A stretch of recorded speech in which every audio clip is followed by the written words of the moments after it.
Je m'appelle Maurice et je n'aurais jamais pensé partager quelque chose comme ça. Mais après ce qui m'est arrivé, je sais que je n'ai pas le choix. Le 14 février 2025, ma vie a changé pour toujours. Je suis mort pendant exactement 9 minutes.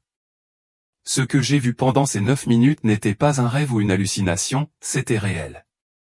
Jésus m'a montré des choses sur l'avenir du Canada qui m'ont profondément secoué. Il m'a transmis un message que je dois partager, aussi incroyable que cela puisse paraître. Ceci est mon histoire, non pas pour vous effrayer, mais pour vous préparer. Veuillez écouter attentivement. C'était le 14 février 2025, jour de la Saint-Valentin, un jour censé être synonyme d'amour et de fête. Mais pour moi, c'est devenu le jour où ma vie s'est terminée et a recommencé. La journée a commencé comme les autres.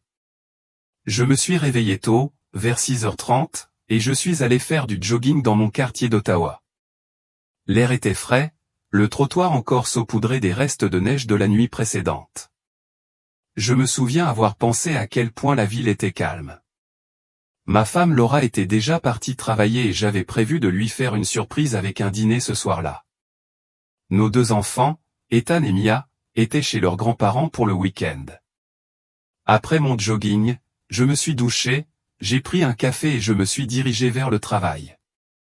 J'ai travaillé comme surveillant de chantier, un travail stressant, mais que j'ai apprécié. Ce jour-là, nous travaillions sur un grand immeuble commercial du centre-ville. Je venais juste de finir d'inspecter la charpente en acier lorsque mon téléphone a sonné. C'était Laura, qui me rappelait nos projets de dîner. J'ai souri, me sentant reconnaissant pour la vie que nous avions construite ensemble. Vers 14h45, j'aidais un des gars à sécuriser une grosse poutre en acier quand j'ai entendu quelqu'un crier. J'ai levé les yeux et j'ai vu une grue se déplacer dangereusement au-dessus de nous.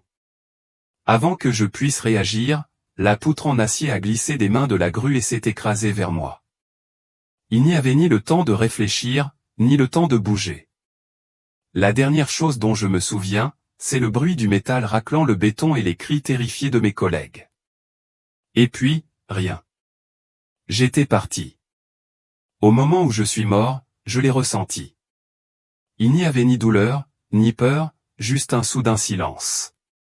Une seconde, j'étais sous cette poutre d'acier, et la suivante, je planais au-dessus de mon corps. Je pouvais tout voir clairement. Mon corps a été écrasé sous la poutre en acier et mes collègues essayaient frénétiquement de me le soulever. Quelqu'un criait à l'aide et une autre personne était au téléphone avec les services d'urgence. Mais je n'avais pas peur. Je n'ai même pas été surpris. C'était normal, presque paisible. J'ai regardé l'arrivée des ambulanciers.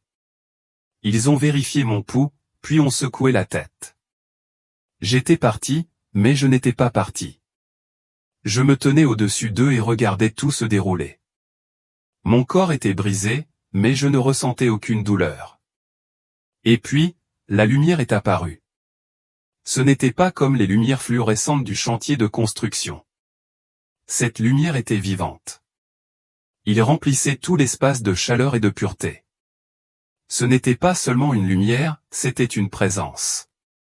Je me sentais attiré vers cela. Je n'ai pas résisté. Il n'y avait aucune crainte, aucune hésitation. C'était comme être attiré dans les bras de quelqu'un que vous connaissez depuis toujours. C'est alors que j'ai entendu la voix. Maurice, c'était calme mais autoritaire, doux mais puissant. J'ai su instantanément de qui il s'agissait. Maurice, viens. Je ne me suis pas dirigé vers lui, j'étais attiré vers lui. La lumière est devenue plus vive et soudain, la scène du chantier de construction s'est estompée. Je n'étais plus dans le monde physique. C'est à ce moment-là que je l'ai vu. J'ai vu Jésus. Il se tenait devant moi et j'ai immédiatement su que c'était lui. Sa présence ne ressemblait à rien de ce que j'avais jamais ressenti. Ses yeux, ils n'étaient pas seulement bruns ou noisettes, ils contenaient des galaxies en eux. L'amour qui émanait de lui était si intense que je ne pouvais pas m'empêcher de pleurer. Mais ce n'étaient pas des larmes de tristesse, c'étaient des larmes de reconnaissance, de savoir que j'étais enfin à la maison. Jésus portait une simple robe blanche. Ses cheveux étaient longs et son visage radieux, brillant d'une lumière qui n'était pas dure, mais douce et chaleureuse. Son sourire était si rempli d'amour que j'ai senti mes genoux faiblir, même si je n'avais pas de corps physique. « Viens, répéta-t-il. J'ai flotté vers lui. Il a tendu la main, et au moment où nos mains se sont touchées, une vague d'énergie m'a traversé, amour, paix et compréhension à la fois. Il m'a conduit vers ce qui ressemblait à un champ ouvert. L'herbe sous mes pieds brillait comme du verre. Le ciel était plus lumineux que n'importe quel ciel que j'avais jamais vu. Au loin, je pouvais voir quoi? Cela ressemblait à une grande ville, avec des tours dorées et blanches s'étendant vers l'horizon, mais rien de tout cela n'était comparable au sentiment d'être en sa présence. « Vous n'avez rien à craindre, a dit Jésus. Tu es en sécurité avec moi. » J'ai soudain réalisé que toutes les questions que je me posais sur la vie, la mort, le but n'avaient plus d'importance. Sa seule présence était la réponse. Je n'avais pas besoin de comprendre parce qu'il comprenait. « Seigneur, dis-je finalement, pourquoi suis-je ici ?» Jésus sourit. « Parce que vous avez un message à transmettre. » Il m'a repris la main et en un instant, le champ s'est effacé. Nous nous trouvions ailleurs, quelque part que je reconnaissais. J'ai ouvert les yeux et réalisé que nous nous trouvions à Toronto, au cœur du Canada. Mais ce n'était pas le Toronto que je connaissais. Quelque chose était différent. Les gens qui marchaient dans les rues semblaient vides. Leurs yeux étaient ternes, leurs expressions sans vie. « Regardez attentivement, dit Jésus. J'ai vu des gens utiliser des implants dans leurs mains, de petits éclats lumineux incrustés sous leur peau. Ils les utilisaient pour ouvrir des portes, payer des choses et même ajuster leur humeur. Une femme est entrée dans un café, a scanné sa main sur un capteur et a immédiatement souri pendant que sa commande était traitée. « Seigneur, dis-je, qu'est-ce que c'est ? » « C'est l'avenir du Canada, a répondu Jésus. Sa voix était calme, mais je pouvais entendre la tristesse derrière elle. L'ennemi ne viendra pas par la force, il viendra par la commodité. J'ai vu des parents amener leurs enfants aux stations de numérisation dans les écoles.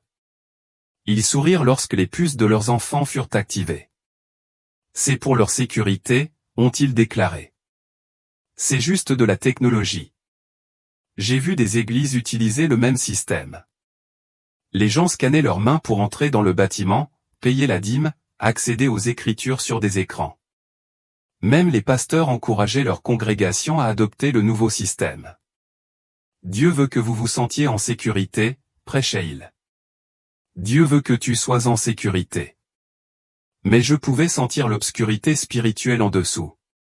Ce n'était pas évident, c'était subtil, comme un brouillard s'infiltrant à travers les fissures. Jésus s'est tourné vers moi, les yeux remplis de tristesse. « Mon peuple dort, dit-il. Ils ne voient pas les chaînes se former autour d'eux.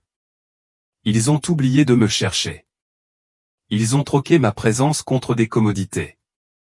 J'avais envie de crier aux gens pour les réveiller, mais ils ne m'entendaient pas. Ils étaient trop concentrés sur le confort du système. Dites-leur, dit Jésus. Dites-leur avant qu'il ne soit trop tard. Soudain, j'étais de retour à l'hôpital. Mon cœur battait à tout rompre et j'étais à bout de souffle. Les médecins étaient étonnés.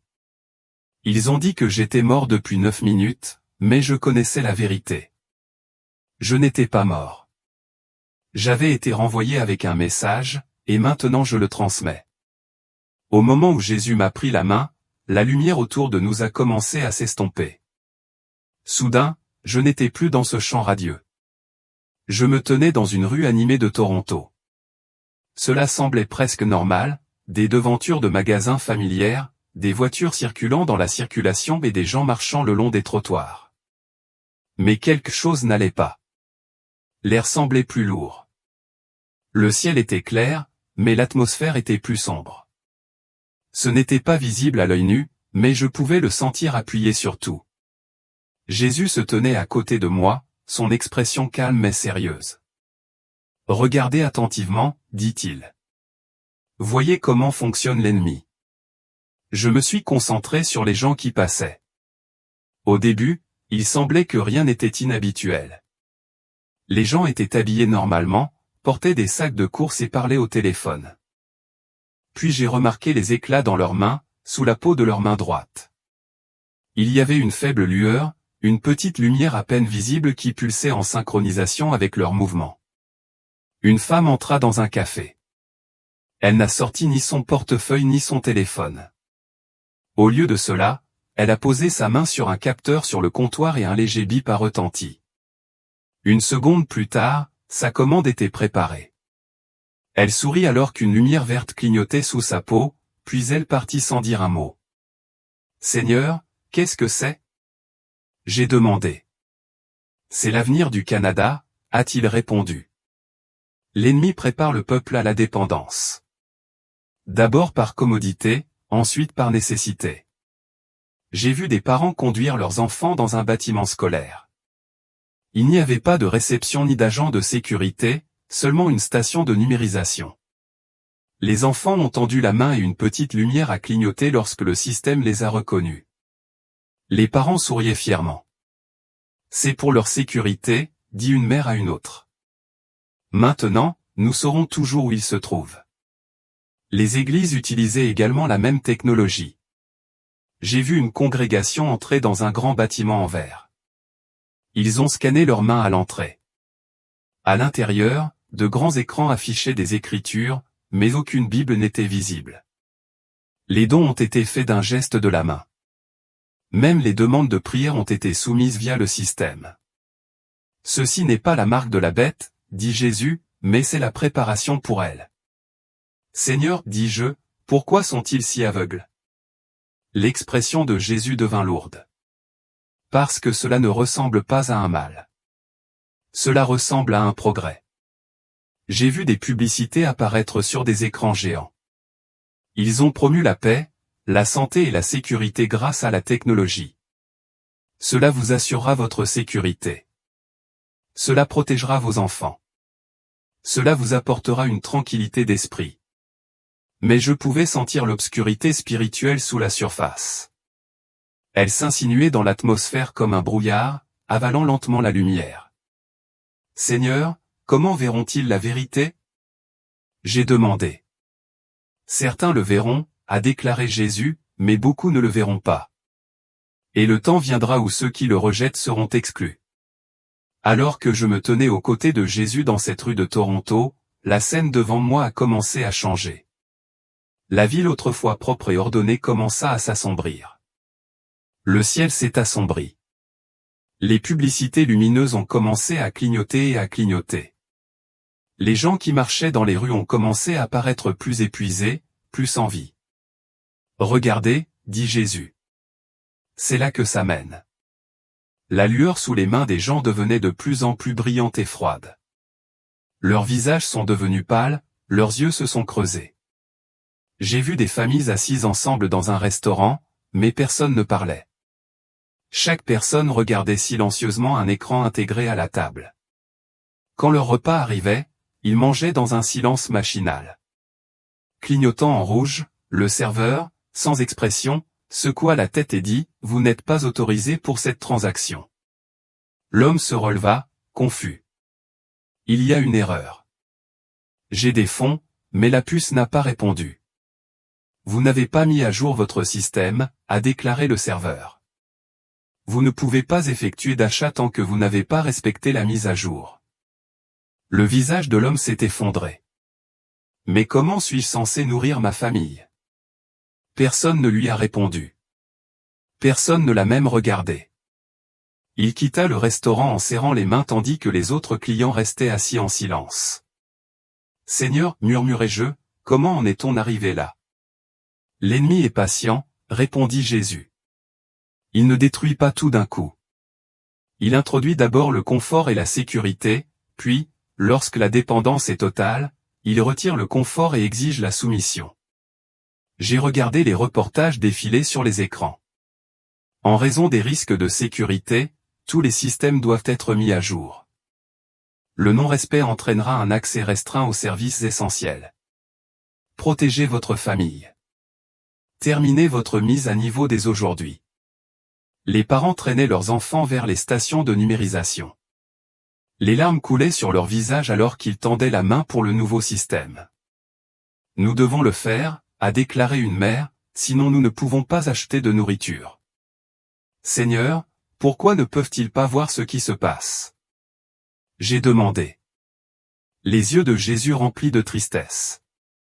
Parce qu'ils ont choisi la commodité plutôt que la foi. Ils ont fait plus confiance au système qu'à moi. J'ai vu comment ça a commencé. Ce n'était pas soudain, c'était progressif.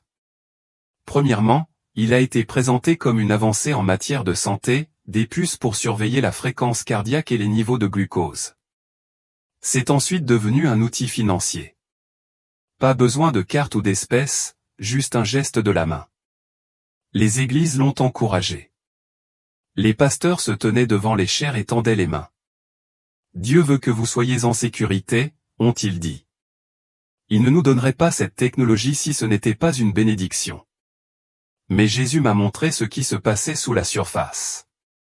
La technologie changeait bien plus que la commodité, cela modifiait la connexion spirituelle. Ceux qui le recevaient ne pouvaient plus ressentir la même profondeur d'adoration. Leurs prières sont devenues superficielles. Ils ont perdu toute sensibilité à la voix de Dieu. L'ennemi n'a pas besoin de les forcer à s'incliner, a déclaré Jésus. Il n'a qu'à me les couper. Les familles qui refusaient le système se voyaient refuser un emploi, un logement et une éducation. Un homme a tenu sa fille en pleurs et lui a dit, « Nous ne pouvons pas obtenir de nourriture à moins de nous mettre au courant. » Une femme a supplié son mari, « Prenez simplement le surclassement. Dieu comprendra. » Mais Jésus secoua la tête. Le système n'est pas seulement physique. Il va changer leur cœur. Les églises étaient divisées. Certains pasteurs ont accueilli favorablement la technologie. Dieu veut que nous ayons la paix, disait-il. Nous n'adorons pas le système, c'est juste un outil. D'autres pasteurs ont résisté et ont été punis. Leurs églises ont été fermées. Ils ont été qualifiés d'extrémistes et de théoriciens du complot. J'ai vu un pasteur debout devant sa congrégation. Ne prenez pas ça, a-t-il prévenu. Cela vous séparera de Dieu. Mais pendant qu'il parlait, des fonctionnaires entraient dans l'église. La congrégation l'a vu être emmené menotté. Restez fort, a-t-il crié alors qu'il le traînait dehors. Gardez votre foi. Mais beaucoup de membres de la congrégation se regardaient avec confusion. Il réagit de manière excessive, murmura quelqu'un. C'est juste de la technologie. L'expression de Jésus s'assombrit. Ils n'entendent plus ma voix car leur connexion a été coupée. Les églises qui ont adopté le système se sont agrandies. Les dons ont augmenté. L'adhésion s'est élargie. Mais l'esprit en eux était creux. Les chansons étaient sans vie. Les prières étaient mécaniques. C'est ainsi qu'agit l'ennemi, a dit Jésus. Il ne viendra pas avec violence, il viendra avec réconfort. Au fur et à mesure que la vision se déroulait, j'ai vu deux réalités contrastées se former côte à côte. D'un côté se trouvaient ceux qui avaient accepté le nouveau système, les implants, les améliorations, les commodités. Ils étaient à l'aise, physiquement en sécurité et extérieurement calmes. Mais leur esprit était vide. Leurs yeux étaient ternes et leur cœur sans vie. De l'autre côté, j'ai vu un groupe beaucoup plus restreint, ceux qui avaient refusé le système. Ils étaient relégués aux marges de la société. Les banques avaient gelé leurs comptes. Les épiceries les ont refusés. Leurs maisons ont été confisquées. Ils ont été qualifiés d'extrémistes et de menaces à la sécurité publique. Mais malgré leurs difficultés, ils rayonnaient d'une paix intérieure et d'une force que les autres n'avaient pas. J'ai vu une famille rassemblée autour d'un petit feu dans les bois. Le père tenait la main de sa femme et de ses enfants et les conduisait dans la prière. Leurs vêtements étaient déchirés et leur visage était amaigri à cause de la faim, mais leur morale était inébranlable. Leurs prières n'étaient pas mécaniques, ils étaient pleins de foi brute et de confiance profonde. Les voyez-vous? Jésus a demandé. Oui, Seigneur, dis-je. Pourquoi n'ont-ils pas peur? Parce que je suis avec eux, répondit Jésus. Ils m'ont choisi plutôt que mon confort, et c'est pour cette raison que je les protégerai. J'ai regardé les anges entourer la famille. Ils étaient grands et puissants, rayonnant une lumière qui tenait les ténèbres à distance. J'ai vu un ange placer sa main sur le feu, et instantanément les flammes sont devenues plus chaudes et plus brillantes. Un autre ange toucha la petite marmite de soupe qu'il préparait, et elle se multiplia sous mes yeux. Puis j'ai vu une autre scène, un petit rassemblement souterrain de croyants. Ils chantaient doucement des hymnes, le visage illuminé par la lueur des bougies. Soudain, des pas bruyants se sont approchés de la porte. Quelqu'un a frappé dessus. « Ouvrez !» cria une voix. « Nous savons que vous vous cachez là-dedans. » La peur apparut sur les visages des croyants, mais un homme plus âgé se leva. Il tenait fermement sa Bible et murmurait « N'ayez pas peur !» La porte s'est ouverte à la volée, mais les intrus se sont arrêtés net. C'était comme s'ils ne pouvaient pas voir le groupe assis là. Ils jetèrent un coup d'œil autour d'eux, confus, puis partirent. Jésus sourit. J'aveuglerai les yeux de l'ennemi si mon peuple restera fidèle. Mais Seigneur, ai-je demandé, comment survivront-ils s'ils ne peuvent ni acheter ni vendre? Les yeux de Jésus s'adoucirent. Je les nourrirai comme j'ai soigné Élie au ruisseau. La manne tombera à nouveau. L'eau jaillira du rocher. Mon peuple ne sera pas abandonné. J'ai vu des miracles se produire partout. Les jardins poussent du jour au lendemain. De la nourriture apparaissant là où il n'y en avait pas. Des enfants malades guéris par la prière seule. Des anges montaient la garde aux abords des camps et des maisons, empêchant l'entrée de ceux qui voulaient leur faire du mal. Les fidèles ne manqueront de rien, a dit Jésus. Ils brilleront dans les ténèbres, et nombreux seront ceux qui viendront à eux lorsque le monde s'effondrera. La vision a encore changé et j'ai vu un réseau se former à travers le Canada. De petits groupes de croyants se rassemblaient en secret. Ils ne se cachaient pas dans la peur, ils s'organisaient, s'encourageaient mutuellement et aidaient ceux qui n'avaient nulle part où aller. J'ai vu des jeunes voyager à pied à travers la campagne, portant des Bibles et des notes manuscrites des Écritures. Ils les ont livrées à d'autres croyants qui n'avaient pas accès à la technologie. Ce sont mes messagers, dit Jésus. Ils portent ma parole quand le monde la fait taire. J'ai vu un homme conduire un petit groupe de croyants à travers les bois. Ils arrivèrent à une vieille grange et à l'intérieur ils trouvèrent un rassemblement de familles. Les gens à l'intérieur étaient fatigués et affamés, mais leur morale s'est améliorée lorsque le groupe est arrivé. Arrivé, l'homme leur tendit des miches de pain et de l'eau fraîche. D'où ça vient? Quelqu'un a demandé. L'homme sourit. Il est apparu ce matin dans notre camp. Ils se nourrissent les uns les autres, dit Jésus. Ils n'ont ni compte bancaire, ni monnaie, mais ils sont riches en foi. Ensuite, j'ai vu une église. Pas une grande cathédrale, mais une petite structure en bois en pleine campagne. Les gens étaient rassemblés dehors, assis sur des couvertures et des chaises. Une jeune femme se tenait devant, lisant une Bible usée. C'est ainsi que mon Église survivra, a déclaré Jésus.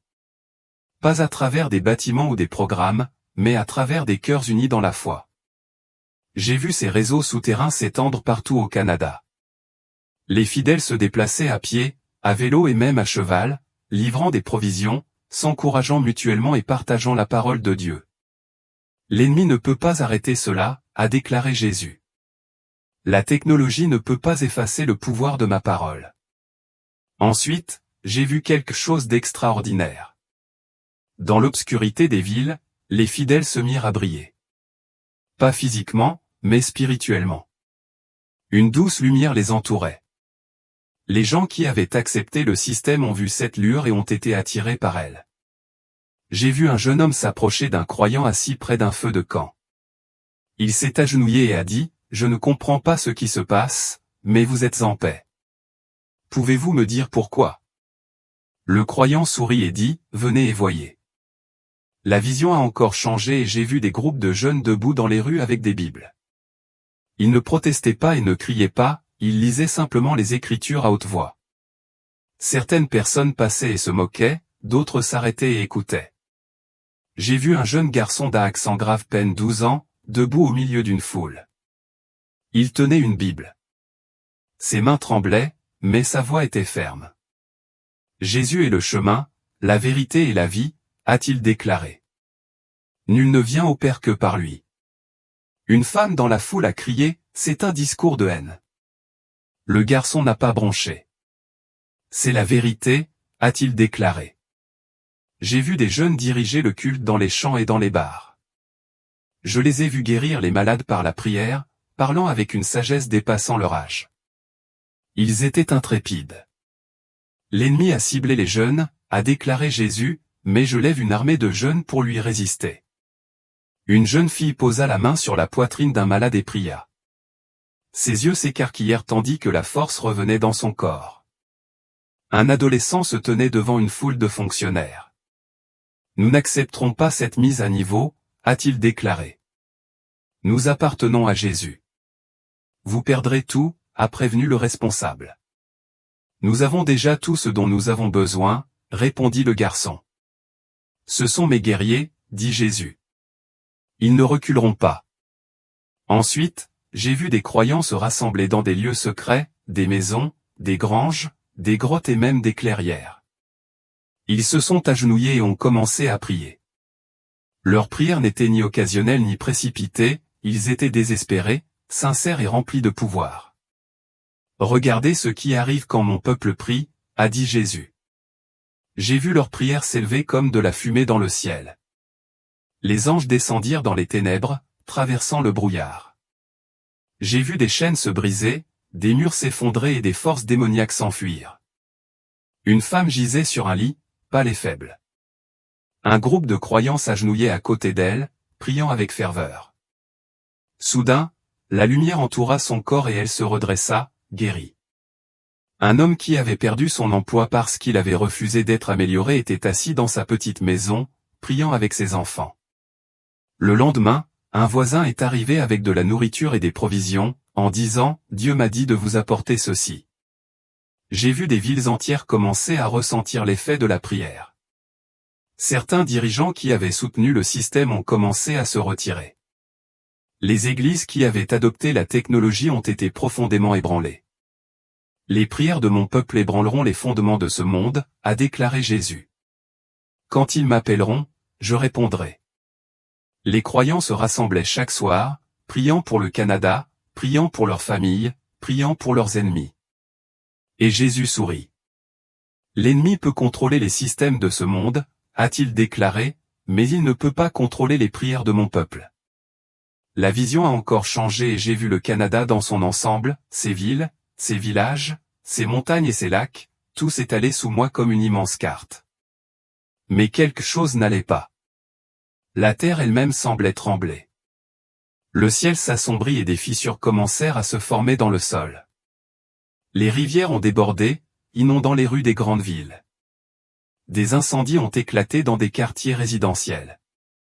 Les gens couraient, criaient, cherchaient désespérément un refuge, mais il n'y en avait pas. J'ai vu des bâtiments gouvernementaux s'effondrer. Des pâtés de maisons entiers ont été engloutis par la terre. Les marchés financiers se sont effondrés du jour au lendemain. J'ai vu des reportages diffusés sur des écrans géants, krach boursier. Banques gelées. La crise mondiale s'aggrave. Le commerce international suspendu. Des mesures d'urgence sont déclarées. Jésus se tenait à côté de moi, son expression solennelle. C'est le tremblement, a-t-il déclaré. Cela a commencé. J'ai vu des dirigeants politiques se tenir devant les caméras et faire des annonces désespérées. Ils promettaient des protections, mais la population ne leur faisait plus confiance. Des manifestations ont éclaté dans tout le pays. Les gens étaient dans les rues avec des pancartes sur lesquelles on pouvait lire « Nous voulons des réponses ». Où est notre avenir? Ensuite, j'ai vu les militaires se déployer. Les soldats ont défilé dans les rues, imposant le couvre-feu et tentant de contrôler le chaos. Des drones patrouillaient dans le ciel. Toute personne refusant de se conformer aux ordres du gouvernement a été arrêtée. Pourquoi cela arrive-t-il, Seigneur? J'ai demandé. Parce qu'ils ont bâti leur fondation sur du sable, a déclaré Jésus. Ils ont fait confiance aux systèmes humains au lieu de me faire confiance. Un nouveau leader émerge, une figure calme et charismatique. Il s'est adressé au public avec un sourire rassurant. Je sais que vous avez peur, dit-il, mais nous avons une solution. Soudain, les écrans ont affiché la technologie, le système d'un plan. C'est le chemin vers la paix, a déclaré le dirigeant. Nous stabiliserons le système financier. Vous aurez accès à la nourriture, à l'eau et aux soins de santé. Tout ce que vous avez à faire est d'améliorer votre système. Les foules ont applaudi et ont fait la queue pour recevoir le nouvel implant. Le processus a été rapide et indolore, mais alors qu'ils s'éloignaient, j'ai vu une obscurité s'installer sur eux. Leurs yeux s'assombrirent et leurs mouvements devinrent robotiques. J'ai vu des églises se diviser sur cette question. Certains pasteurs ont accueilli favorablement cette mise à niveau. Dieu veut que nous soyons en sécurité, ont-ils déclaré. Il ne permettrait pas à cette technologie d'exister à moins qu'elle ne fasse partie de son plan. D'autres ont résisté. Ils ont refusé d'autoriser les systèmes de numérisation dans leurs églises. Ils se sont exprimés depuis les chaires, avertissant leur congrégation, mais ils ont été qualifiés de radicaux et d'extrémistes. La police est entrée dans les églises et les a fermées. Jésus est le chemin, la vérité et la vie, a-t-il déclaré. Personne ne vient au Père que par lui. Une femme dans la foule a crié, c'est un discours de haine. Le garçon n'a pas bronché. C'est la vérité, a-t-il déclaré. J'ai vu des jeunes diriger le culte dans les champs et les granges. Je les ai vus guérir les malades par la prière, parlant avec une sagesse dépassant leur âge. Ils étaient intrépides. L'ennemi a ciblé les jeunes, a déclaré Jésus, mais je lève une armée de jeunes pour lui résister. Une jeune fille posa la main sur la poitrine d'un malade et pria. Ses yeux s'écarquillèrent tandis que la force revenait dans son corps. Un adolescent se tenait devant une foule de fonctionnaires. Nous n'accepterons pas cette mise à niveau, a-t-il déclaré. Nous appartenons à Jésus.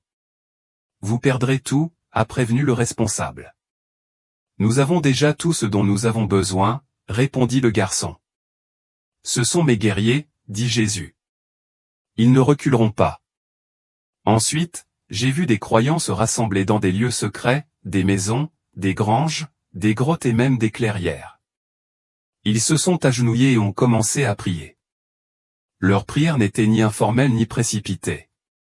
Ils étaient désespérés, sincères et remplis de pouvoir. Regardez ce qui arrive quand mon peuple prie, a dit Jésus. J'ai vu leur prière s'élever comme de la fumée dans le ciel. Les anges descendirent dans les ténèbres, traversant le brouillard. J'ai vu des chaînes se briser, des murs s'effondrer et des forces démoniaques s'enfuir. Une femme gisait sur un lit, pâle et faible. Un groupe de croyants s'agenouillait à côté d'elle, priant avec ferveur. Soudain, la lumière entoura son corps et elle se redressa, guérie. Un homme qui avait perdu son emploi parce qu'il avait refusé d'être amélioré était assis dans sa petite maison, priant avec ses enfants.